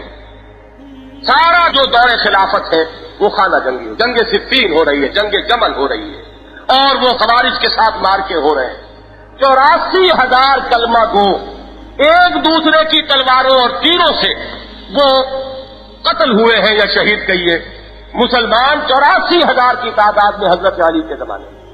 یہ ہے 5.25 برس کا عرصہ کہ جس میں کہیں کفار کے ساتھ کوئی معاملہ نہیں, سارا معاملہ مسلمانوں کا ہے. باہم دستوں غریبا, یہ میں بعد میں عرض کروں گا کہ یہ بات کیا تھی. وہ جو میں نے ابتدا میں کہا تھا, ایک عالم ظاہری ہے اور ایک عالم باطنی ہے. عالم ظاہری میں اسباب ہم کچھ اور تلاش کرتے پھرتے ہیں, اور عالم باطن میں اسباب کچھ اور ہوتے ہیں. تا دلے صاحب دلے نامت میں درد, ہیچ قوم را خدا رسوا نہ کر. یہ دنیا میں اقوام جو رسوا ہوتی ہیں تو ایک تو ظاہری اسباب ہے اور ایک حقیقی سبب ہوتا ہے. کسی صاحب دل کو اگر چرکا لگا ہو اس کے دل کو, اور کسی پر اگر ظلم کیا گیا ہو, اللہ والے پر جو فرمایا گیا کہ من عاد علی ولی فقد آذنتہ بالحرب, اگر کسی نے میرے ولی کے ساتھ دشمنی رکھی تو اس سے میرا اعلان جنگ ہے. یہ ہے وہ باطنی حقائق کہ جس کا پھر ظہور ہوتا ہے اس عالم اسباب اور عالم مادی میں, جس کے لیے ہم تلاش کرتے پھرتے ہیں نہ معلوم کہاں کہاں سے اسباب اور کہاں کہاں سے دور دور کی کوڑیاں لاتے ہیں. تو یہ معاملہ کیا تھا, میں صرف یہ عرض کر رہا تھا کہ حضرت علی کا پورا دور خلافت فتنہ اور فساد اور باہمی خانہ جنگی اور مسلمانوں کی کوریزی ہوئی, اور حضرت عمر کا پورا دور خلافت اغیار سے مجاہدہ ہے اور قتال ہو رہا ہے, اور سلطنت اسلامی کی حدود وسیع سے وسیع تر ہو رہی ہے. اور حضرت عثمان کی ذات میں یہ دونوں شانیں موجود ہیں. وہ شان بھی ہے دور فاروقی 7-8 برس اس شان کے, اور بقیہ 4 برس کے لگ بھگ جو ہے یا 5 برس کہہ لیجئے تو حضرت علی والی شان یا وہ کیفیت بھی موجود ہے. یا یہ بات البتہ جان لیں کہ حضرت علی کے زمانے میں اگر یہ بدامنی رہی تو ہم اس کا کوئی الزام حضرت علی کو نہیں دیتے, نعوذ باللہ من ذالک. کیسے ہم دے سکتے ہیں؟ وہ خلیفہ راشد, وہ ہمارے صحابہ میں رضی اللہ تعالی عنہم 4 نمبر پر ہے. گویا کہ بقیہ تمام صحابہ سے افضل تو ہم بھی مانتے ہیں. ہم نے تو صرف یہ کہا ہے کہ حضرت ابو بکر, حضرت عمر, حضرت عثمان یہ 3 افضل ہے حضرت علی سے. بقیہ سب سے تو افضل حضرت علی ہے رضی اللہ تعالیٰ عنہ, اس میں تو کوئی شک نہیں. تو ان کی نیت میں کہیں کوئی خلل نہیں تھا. بات یہ ہے کہ سازش کے ذریعے سے فتنے کی آگ اس طرح بھڑکا دی گئی تھی کہ نہ حضرت عثمان اس کو فروغ کر سکے نہ حضرت علی کر سکے. اگر حضرت علی نہیں کر سکے تو اس کا الزام حضرت علی پر نہیں ہے, اور اگر حضرت عثمان نہیں کر سکے تو کتنا ظلم ہے کہ ان پر سارا الزام رکھ دیا جائے. ایک کیسا تضاد ہے کہ ایک کے زمانے میں پورا دور خلافت جو ہے اگر فتنہ و فساد کی نظر ہو گیا اور وہ فتنہ فروغ نہ کر سکا, حالات کو قابو میں نہ لا سکا, تب بھی وہ شیر خدا ہے, اس کے شیر خدا ہونے میں کوئی فرق واقع نہیں ہوا. اور دوسرے کے زمانے میں اگر اس کا 2/3 دور جو ہے وہ دور فاروقی کا مثل ہو اور صرف 1/3 دور میں اگر فتنہ و فساد ہو تو اس کو ہم کہیں کمزور تھے اور یہ نقص تھا اور یہ تھا اور وہ تھا. یہ سارا کا سارا تضاد جو ہے ذرا سا بھی انسان اگر غور کرے تو معلوم ہو کہ واقعہ یہ ہے کہ کیسی کیسی بے بنیاد باتیں ہیں جو کہی جاتی ہیں اور جو باور کر لی جاتی ہیں اور مروا لی جاتی ہیں. تو میں تو یہاں ابھی وہ ذوالنورین کا معاملہ بیان کر رہا ہوں. وہ 2 شانیں جمع ہو گئے. اس سے بھی آگے بڑھیے. سورہ کہف ابھی ہم نے ختم کی ہے اپنی مسجد خضرا کے اجتماع میں، جس کا میں آج ابتدا میں ذکر کر کے چلا تھا. سورہ کہف میں عجیب بات ایک جو آئی ہے جن حضرات کے نگاہوں میں ہے وہ، اور جنہیں یہ معلوم ہے کہ حضور نے فرمایا ہے کہ سورہ کہف دجالی فتنے سے محفوظ کرنے والی سورت ہے. جو شخص ہر جمعے کو سورہ کہف پڑھے گا وہ دجالی فتنے کے اثرات سے محفوظ رہے گا. اس کے ابتدا میں اصحاب کہف کا واقعہ ہے اور آخر میں ذوالقرنین کے حالات ہیں. ذوالقرنین کون تھے؟ ایک صاحب ایمان اور ایک نیک اور خدا ترس اور خدا پرست ایک شہنشاہ، بڑا عظیم شہنشاہ. واقعہ یہ ہے کہ جس دور میں وہ تھے بہت عظیم مملکت اللہ نے انہیں عطا کی. آتیناہ من کل شیء سببا، قرآن کی شہادت ہے. اصحاب کہف کون تھے؟ وہ صاحب ایمان جنہیں اپنی جان بچانے کے لیے اور جنہیں اپنا ایمان بچانے کے لیے کسی کھو میں جا کر پناہ لینی پڑی. معلوم ہوا کہ اہل ایمان دنیا میں ان یہ دو انتہائی حالات ہیں کہ جن سے 2 چار ہو سکتے ہیں. اصحاب کہف بھی ہو سکتے ہیں کہ جنہیں اپنی جان بچانے کے لیے کہیں پناہ گزین ہونا پڑے، اور اہل ایمان کو اللہ تعالیٰ سطوت بھی دے، شان و شوکت بھی دے. تو ذوالقرنین کسی سطوت اللہ کے خزانے میں کمی نہیں. اب آپ دیکھیے خلفائے راشدین میں سے یہ دونوں شانیں حضرت عثمان رضی اللہ تعالیٰ عنہ کے ذات کے اندر مجتمع ہوتے ہیں. حضرت عثمان کی سطوت، حکومت اور سلطنت کی وسعت کے اعتبار سے ذوالقرنین تو کہیں گرد کو بھی نہیں پہنچتے. ان کا معاملہ تو یہ ہے کہ یہ سندھ کے ساحل سے لے کر، میں نے کل بھی وہ مصرع میری زبان کو فوراً آ گیا تھا علامہ اقبال کا، کہ نیل کے ساحل سے لے کر تابہ خاک کاشغر، یہ بھی ذوالقرنین کی مملکت اتنی نہیں تھی. ان کے بعد جو 3رے درجے پر دارا اول آیا اس کی سلطنت کی تو حدود یہ تھی، بڑی عظیم سلطنت. اور ذرا حضرت عثمان کی سلطنت تو دیکھیے، پورا شمالی افریقہ وہاں سے چلیے اور پھر بالکل جو مشرقی سرحد تھی ذوالقرنین کی وہاں تک، اور جزیرہ نمائے عرب اس میں مزید. معلوم ہوا کہ ذوالقرنین کی سطوت سے 3 گنا سطوت حضرت عثمان کو حاصل ہے. اور اسی کے ساتھ ساتھ یہ بھی ہے کہ 50 دن تک محصور ہے اپنے گھر میں کہ پینے کے لیے پانی تک موجود ہے. یہ دونوں شانیں جمع ہوئی عثمان کے اندر. عجیب معاملہ ہے. یہ دو چیزیں جس طرح جمع ہوئی، 2 ہی مواقع ایسے آئے کہ حضرت عثمان موجود نہیں ہے لیکن موجود ہے.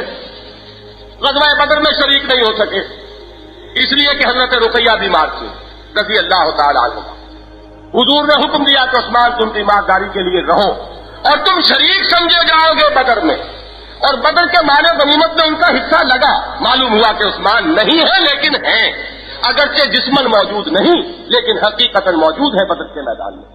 اور یہی معاملہ ہو رہا پھر صلح حدیبیہ میں، وہاں بھی عثمان موجود نہیں اور حضور اپنے ہی ایک ہاتھ کو عثمان کا ہاتھ قرار دے کر بیعت لے رہے ہیں کہ یہ عثمان کی بیعت ہو گئی. عثمان نہیں ہے لیکن ہے. 2 مرتبہ یہ معاملہ ہوا.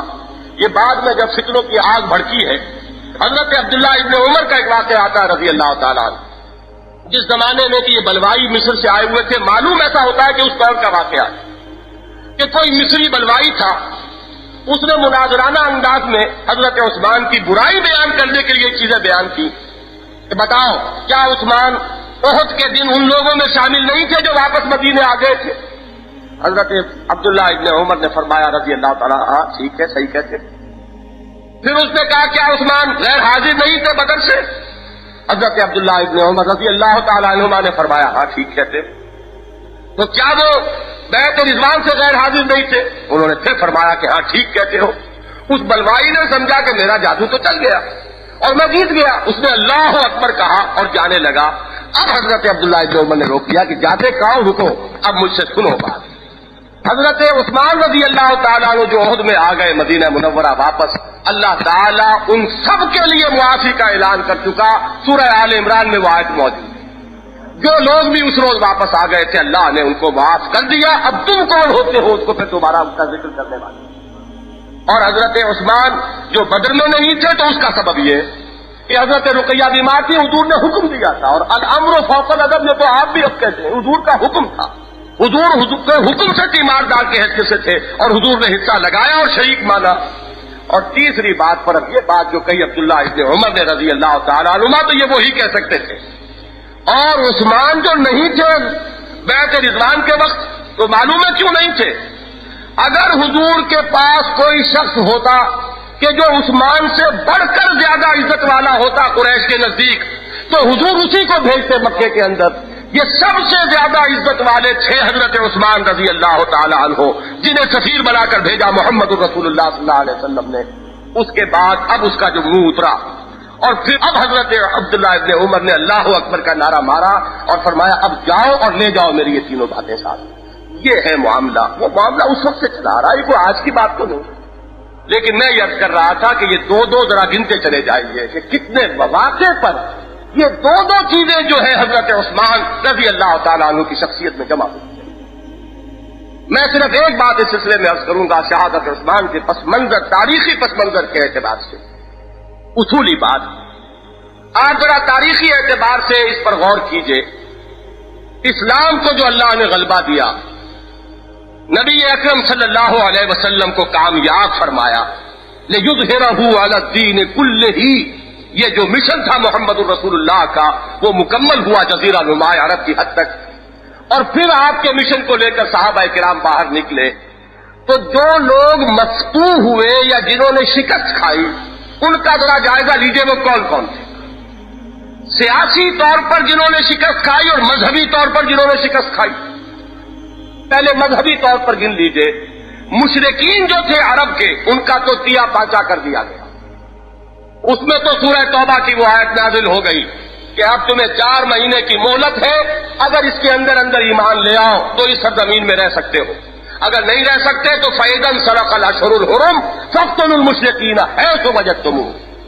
ان کے لیے اب کوئی رعایت نہیں ہے، اب مشرکین کو تہہ تیغ کر دیا جائے گا۔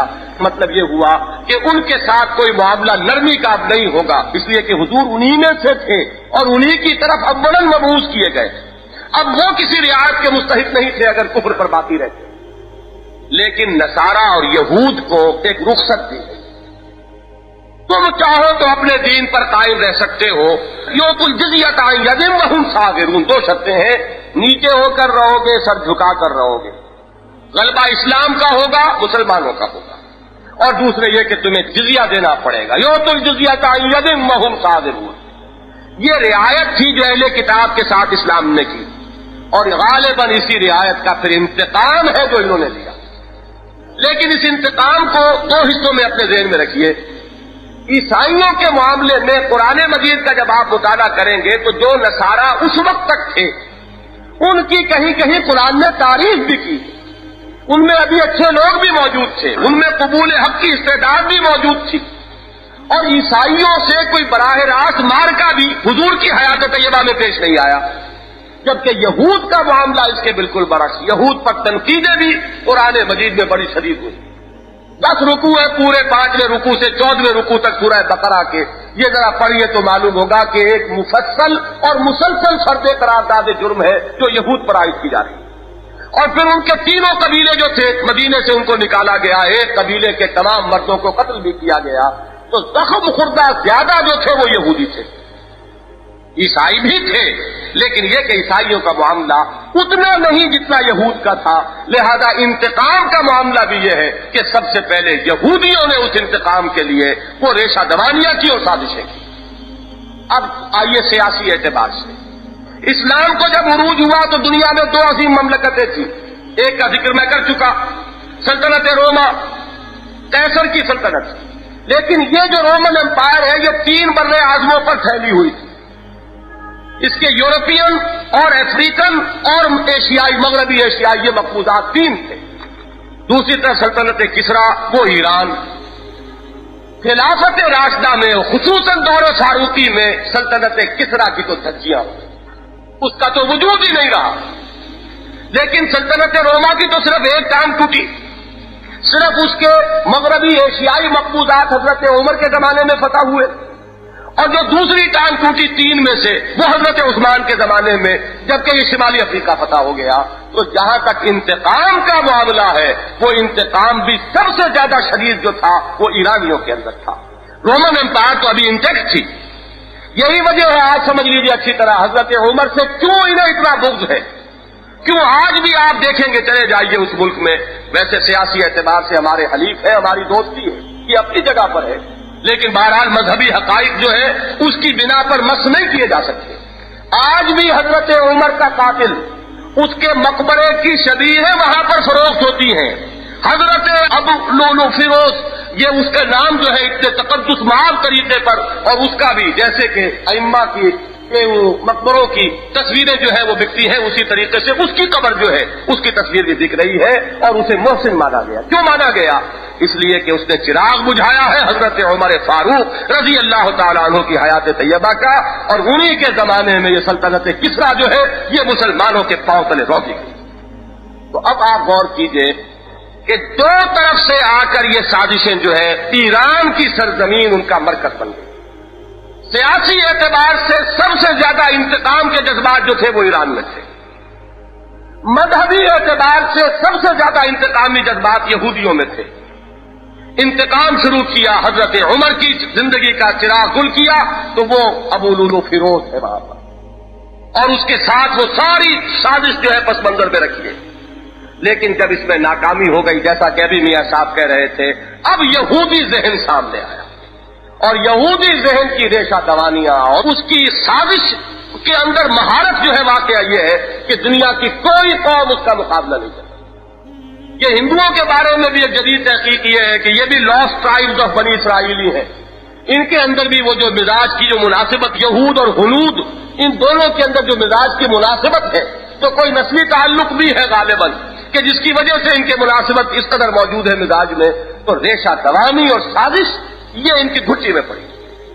عبداللہ ابن سبا نے وہ جو آگ بھڑکائی, ذہن میں رکھیے, یہ حضرت مسیح علیہ السلام کے دین کا بالکل حلیہ بگاڑ دیا اس نے. سینٹ پال نے, جسے سینٹ کہنا نہیں چاہیے, شیطان پال کہنا چاہیے, کہ جس نے کہ حضرت مسیح علیہ السلام کے اصل دین کو تو باقی ہی نہیں رہنے دیا. آج جو ہے وہ پال کا دین ہے, حضرت عیسیٰ کا دین تو کہیں نہیں. نام اس کا کرسچینٹی ہے, عیسائیت ہے, لیکن حقیقت میں وہ پالزم ہے, وہ پال کا دین ہے, حضرت مسیح کا دین نہیں. جس طریقے سے وہ سازش تھی اس سے کم تر سازش نہیں تھی عبداللہ ابن سبا کی. یہ سازش بھی اتنی ہی گہری, اتنی ہی ہماگیر تھی, لیکن یہ کہ یہ دین آخری دین ہے, اللہ کو اس دین کو محفوظ رکھنا. حضرت مسیح کی شخصیت کو بس کیا تو قرآن نے آ کر تصحیح کر دی. اگر حضور کی شخصیت کو بس کر دیتے تو پھر کون آتا اس کی تصحیح کے لیے؟ لہذا حضور کو بھی خصوصی تحفظ ملا, اور یہ جو فرمایا کہ لا تزال فی امتی طائفۃ, میری امت میں ایک گروہ ہمیشہ حق پر قائم رہے گا, تو یہ حفاظت خصوصی ہے جو اللہ کی طرف سے اس دین کو, اس لیے کہ یہ آخری دین. ورنہ سازش اتنی بڑی تھی, آگ ایسی بھڑکائی گئی, بڑے بڑے جو ہے وہ دنگ ہو کر رہ گئے. اس میں یہاں تک آتا ہے, واقعہ یہ ہے کہ امام مظلوم اور شہید مظلوم ہے اگر تو وہ حضرت عثمان ہے رضی اللہ تعالیٰ. 50 دن تک ان کے گھر کا محاصرہ ہو رہا ہے.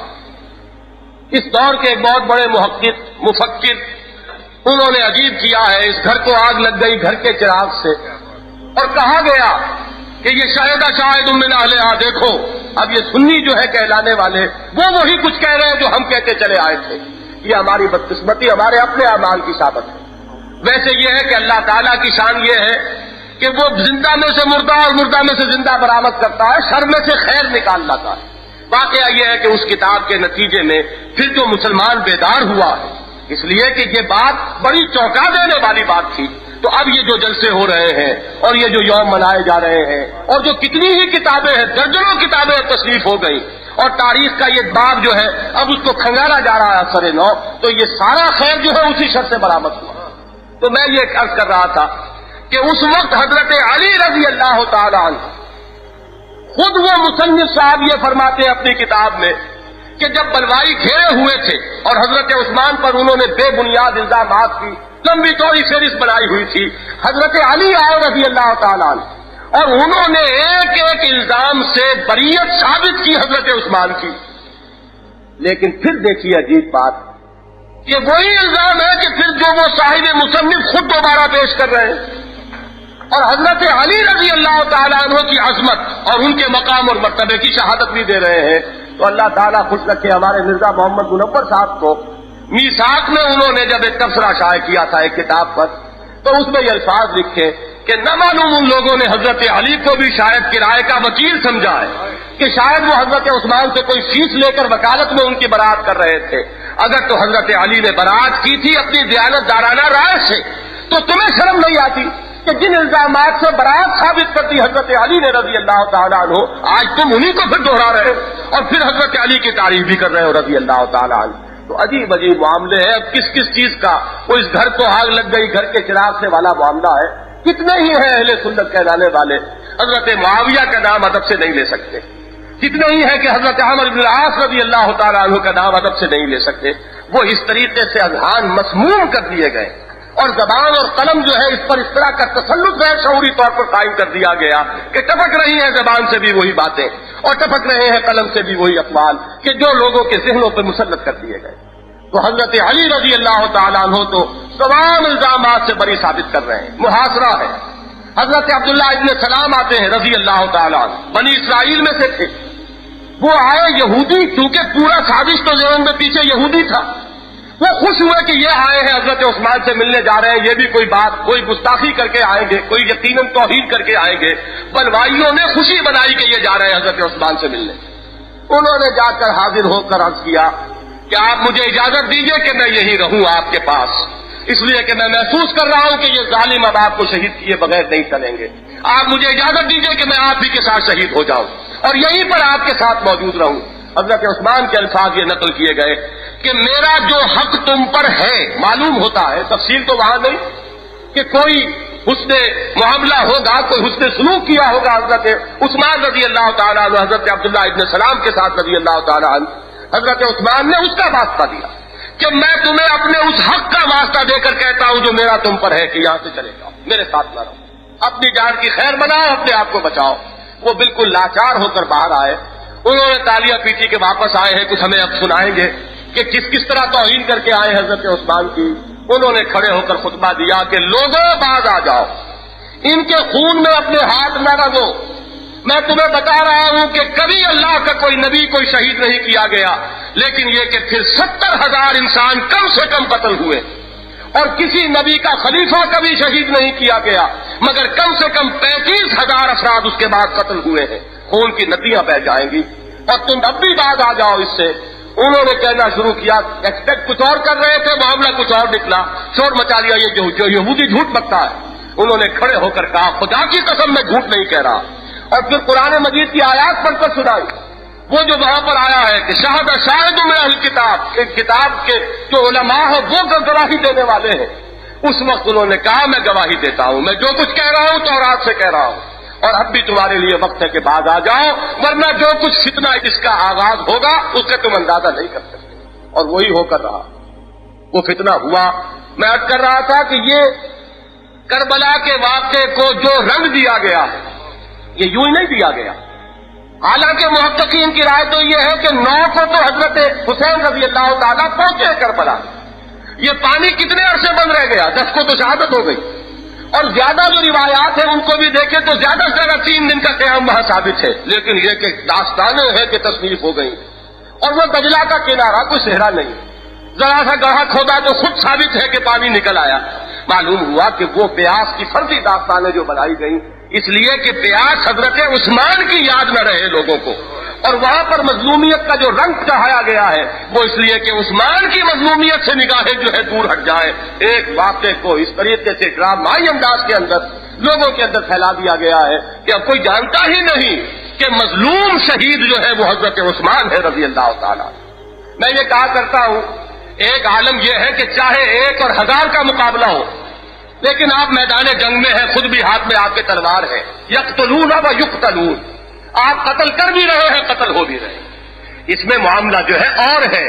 اور ایک وہ ہے، ذرا کنٹراسٹ دیکھیے کہ وقت کی عظیم ترین سلطنت کا فرما روا، جس کی سلطنت کی وسعت کے آگے وہ ذوالقرنین کی داستان جو ہے وہ بالکل مان پڑ رہی ہے، جو اگر ذرا اشارہ کر دے تو اتنی فوجیں آ سکتی ہیں. وہ فاتحین جو ہے سارے افریقہ کے اور مصر کے اور سارے شام کے گورنر جو ہے موجود ہیں اور خوشامدیں کر رہے ہیں کہ ہمیں اجازت دیجیے، لیکن نہیں، اگر اجازت کا ایک لفظ جو ہے وہ نکل جائے عثمان کی زبان سے تو کسی بلوائی کی ایک چھینٹ تک کہیں دنیا میں موجود نہ ہو۔ لیکن یہ ہے کہ وہ ہے کوہ، اور وہ صبر اور تحمل اور علم کا وہ کوہ ہمالیہ ہے۔ میں حیران ہوتا ہوں ان لوگوں کی عقل پر، ان کی سمجھ پر جو کہتے ہیں کہ عثمان کمزور تھے رضی اللہ تعالیٰ، کمزور تباہ تھے۔ خدا کے بندو غور کرو، کوئی کمزور آدمی دیکھا ہے؟ جب بلی کی جان پر بن آتی ہے تو وہ آپ کے حلقوم کے اوپر جھپٹا مارنے کے لیے تیار ہوتی ہے۔ جب یہ اور ہو حال یہ کہ قوت موجود ہو، کمزور آدمی جو ہے وہ تو فوراً مشتعل ہوتا ہے۔ کمزور آدمی میں علم کہاں اور تحمل کہاں؟ حضرت عثمان رضی اللہ تعالیٰ عنہ وہ ساری قوت اور وہ سارا دبدبا اور وہ ساری سلطنت رکھتے ہوئے اور پھر ڈٹے ہوئے اس پر، اور یہ ایک دن ڈٹ جانا نہیں ہے، 2 دن کا ڈٹ جانا نہیں ہے، پورے 50 دن ڈٹے ہوئے کہ میری جان چلی جائے، میرا خون بہ جائے، لیکن میں کسی کلمہ گو کا خون اپنی حفاظت میں بہانے کے لیے تیار نہیں۔ صحابہ کہتے ہیں کہ ہمارے تو ہاتھ باندھے ہوئے عثمان نے، ہم کرے کیا؟ لوگ کہتے ہیں کس طرح مٹھی بھر 1800 بلوائی کل، اور وہ خلیفہ کو شہید کر گئے۔ کس طرح کر گئے؟ اس طرح کر گئے کہ خلیفہ نے لوگوں کے ہاتھ باندھے ہوئے کہ میں یہ اپنے دامن پر کوئی چھینٹا کسی کلمہ گو کے خون کا، کلمہ گو چاہے منافق ہو، کلمہ گو ہے۔ حضرت عمر نے فرمایا تھا حضور سے، عرض کیا تھا حضور کی خدمت میں، مجھے اجازت دیجیے عبداللہ ابن ابی کی گردن اڑا دوں۔ حضور نے فرمایا کہ اے عمر کیا کہیں گے لوگ کہ اب محمد نے اپنے ساتھیوں پر ہاتھ اٹھانے شروع کر دیے، وہ کچھ بھی ہو اسے کلمے کا تحفظ حاصل ہے۔ حضرت اسامہ قتل کر بیٹھے تھے جنگ میں کافر کو کہ اس نے عین جنگ میں جبکہ وہ زد میں آ گیا اسے کلمہ پڑھ دیا، لیکن حضرت اسامہ نے وہی سمجھا جو ہر شخص سمجھتا کہ یہ صرف جان بچانے کے لیے کلمہ پڑھ رہا ہے، انہوں نے قتل کر دیا۔ حضور نے فرمایا ہے اسامہ کیا کرو گے قیامت کے دن جب وہ کلمہ جو ہے استغاثہ لے کر آئے گا تمہارے خلاف کہ کلمے کی ڈھال موجود ہوتے ہوئے تمہاری تلوار اس کی گردن پر پڑی؟ تو یہ ہے وہ کلمے کی ڈھال لیے ہوئے تھے وہ لوگ، اور یہ عثمان ابن عفان سے کامل الحیاء والایمان کہ جن کی وجہ سے ان کی جرأتیں اتنی بڑھی، ورنہ واقعہ یہ ہے کہ ان کی کوئی پوٹی جو ہے ان کا خون کا کوئی چھینٹا کہیں نظر نہ آتا، اور ان کو کہہ رہے کہ وہ کمزور تھے۔ معلوم ہوتا ہے کہ کوہ ہے اور کوہ ہمالیہ ہے، صبر و ثبات کا اور استقامت کا، جو ڈٹا ہوا ہے اپنی جان کی اسے مطلق پرواہ نہیں۔ وہ وقت آیا ہے کہ جب عین وہ وقت آیا ہے کہ بلوائی گھسے ہیں، ذرا ان کی حیا کا اور وہ کامل الحیاء والایمان کا اس وقت بھی منظر دیکھیے۔ ایک تو وہی جود و سخا، اما من آتا واتقا، 20 غلام تھے، 20 کو کہا تم اب آزاد، میرا تو آخری وقت آیا، 20 کو اسی وقت آزاد کیا، اور خود کبھی شلوار نہیں پہنی تھی ساری عمر، لیکن معلوم تھا کہ اب وہ وقت آ گیا، مبادا میں کہیں اڑیا ہو جاؤں اس ہنگامے میں، شلوار منگائی، شلوار پہنی، اور الفاظ آئے فشدھا، اسے اس طرح کس کر باندھا کہ اس حالت میں بھی کہیں وہ صورت نہ ہو جائے کہ وہ اکثرہم حیاء عثمان، محمد کے فرمائے ہوئے الفاظ جو ہیں کہیں ان کو بٹا نہ لگ جائے۔ شلوار پہنی ہے اور پھر لے کر قرآن مجید بیٹھ گئے، اللہ کا کلام پڑھتے ہوئے شہید ہو رہے ہیں۔ یہ جن کا عالم ہو ان کو کہا جائے کہ کمزور ہے، تو پھر وہی عرض کروں گا میں کہ لوگوں میں یا تو عقل نہیں، یا وہ دوسروں کو سب کو بے وقوف سمجھتے ہیں، اتنے خود عقل مند ہیں کہ وہ ہر چیز جو ہے وہ کہتے وہ باور کر لی جاتی ہے کہ اگر حضرت علی رضی اللہ تعالیٰ عنہ اگر اپنی جان دے کر فتنے کو نہ روک سکے، تو پھر اگر ان کی فتوت اور شجاعت اور بہادری اور مضبوطی اور شیر خدا ہونے میں اگر کوئی اس سے نقص واقع نہیں ہوتا تو حضرت عثمان کیسے کمزور ہو گئے؟ اگر انہوں نے اپنا خون بھی دے دیا، اپنی جان بھی دے دی، لیکن فتنے کو روک نہ سکے۔ میں صرف آخر میں ایک واقعہ بیان کرتا ہوں جس سے کہ جو میں نے اشارہ کیا تھا کہ یہ عالم میں جو کچھ ہوتا ہے، اس عالم اسباب میں اور عالم ظاہر میں پیچھے کچھ اور ہوتا ہے معاملہ۔ ہیچ قوم را خدا رسوا نہ کر، تا دلے صاحب دلے نامت پہ در۔ یہ ایک خواب ہے حضرت حسن رضی اللہ تعالیٰ عنہ نے ایک مرتبہ بیان کیا، اور معلوم ہوتا ہے اس واقعے سے کہ یہ حضرت علی کے دور خلافت کا واقعہ ہے۔ حضرت عثمان اپنا خواب بیان کر رہے ہیں کہ میں نے لوگوں خواب دیکھا رات، عجیب خواب، میں دیکھتا ہوں کہ عدالت لگی ہوئی، عدالت عالیہ، پروردگار کائنات اللہ کی عدالت لگی ہوئی، اور اللہ تخت پر متمکن، حضور آتے ہیں صلی اللہ علیہ وسلم اور عرش کا ایک پایا پکڑ کر کھڑے ہو جاتے ہیں۔ اس کے بعد حضرت ابوبکر آتے ہیں رضی اللہ تعالیٰ عنہ، حضور کے شانہ مبارک پر اپنا ہاتھ رکھ کر کھڑے ہو جاتے ہیں۔ پھر حضرت عمر آتے ہیں رضی اللہ تعالیٰ عنہ، اور وہ حضرت ابوبکر کے شانے پر ہاتھ رکھ کر کھڑے ہو جاتے ہیں. اس کے بعد اچانک حضرت عثمان آتے ہیں اور وہ اللہ کی اس عدالت میں فریادی کی حیثیت سے پیش ہوتے ہیں. ان کا کٹا ہوا سر ان کے اپنے ہاتھوں میں ہے اور وہ فریاد کرتے ہیں کہ اے پروردگار ذرا پوچھو ان محمد کے نام لیواؤں سے اور ان سے جو اپنے آپ کو مسلمان کہہ رہے ہیں ان سے پوچھا تو جائے کہ مجھے کس گناہ کی پاداش میں شہید کیا گیا، قتل کیا گیا. وہ آیت شاید یاد آئی ہو جبکہ پوچھا جائے گا وَإِذَا الْمَوْءُودَةُ سُئِلَتْ بِأَيِّ ذَنبٍ قُتِلَتْ، کیا گناہ تھا، کون سا جرم تھا جس کی پاداش میں اس کو زندہ درگور کیا گیا. اس بچی کو حضرت عثمان نے فریاد کی اور اس کے بعد وہ جو ایک کیفیت ہوئی تو اس خواب میں دیکھتا ہوں کہ پھر آسمان سے خون کے 2 پرنالے جاری کر دیے گئے جو زمین پر خون بہاتے چلے گئے. یہ ہے وہ 2 پرنالے، وہ جنگ جمل اور جنگ صفین. یہ جو پرنالے ہیں یہ در حقیقت وہ خون عثمان ہے. وہ جو عبداللہ ابن سلام نے فرمایا رضی اللہ تعالی عنہ کہ کوئی نبی شہید نہیں کیا گیا مگر ان کے بعد 70,000 انسان ضرور قتل ہوئے ہیں اور کوئی خلیفہ نہیں شہید کیا گیا کسی رسول کا مگر 35,000 انسان ضرور اس کے بعد قتل ہوئے. یہاں تو معاملہ 84,000 کا ہے کہ وہ جو پھر خون کی ندیاں بہی ہیں تو آسمارا حق بوت گر خوب عبارت برزمی بر زوال ملک مستعصم امیر المومنین. وہ ملک مستعصم امیر المومنین نہیں، یہ در حقیقت وہ خون ہے امیر المومنین عثمان ابن عفان کا رضی اللہ تعالی عنہ. اقول قولی ھذا واستغفر اللہ لی ولکم ولسائر المؤمنین والمؤمنات.